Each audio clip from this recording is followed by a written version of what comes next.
N'hésitez pas à liker la vidéo si elle vous plaît et si vous êtes nouveau sur la chaîne, n'oubliez pas de vous abonner et d'activer la notification pour ne rater aucune de nos prochaines vidéos. On commence. Ce dimanche soir à Séville se jouait la finale de la Supercoupe d'Espagne entre le FC Barcelone et l'Athletic Bilbao. Au bout d'une rencontre riche en rebondissements, Bilbao a dominé le Barça 2-3 pour remporter la Supercoupe d'Espagne. Une finale engagée, indécise, mais qui tombe dans les mains des Basques.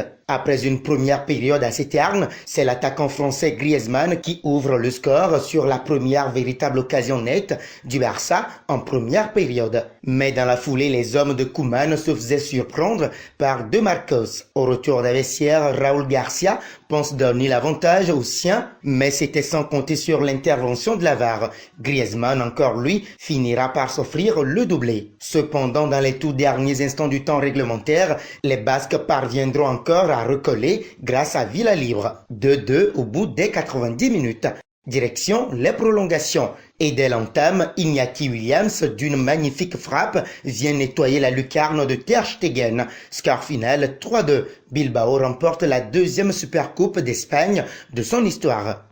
L'Inter Milan s'est adjugé le choc face à la Juventus dans le cadre de la 18e journée de Serie A au terme d'un match plutôt maîtrisé à San Siro 2-0. Arturo Vidal a donné l'avantage aux Milanais avant le premier quart d'heure de jeu, avant que Nicolo Barella ne fasse le break sur une ouverture magnifique d'Alessandro Bastoni en début de seconde période. Avec cette nouvelle victoire, la 12e de la saison, l'Inter Milan prend provisoirement la tête du classement à égalité de points avec le Milan AC qui se déplace à Cagliari lundi soir.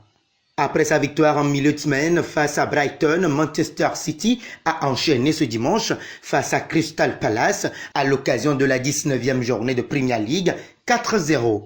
John Stones a donné l'avantage aux Citizens sur une passe de l'extérieur du pied de Kevin De Bruyne avant l'heure de jeu. En deuxième mi-temps, Ilkay Gundogan va marquer un deuxième but de la rencontre avant que John Stones ne surgisse de nouveau pour s'offrir un doublé. Raheem Sterling va inscrire un somptueux coup franc en fin de rencontre.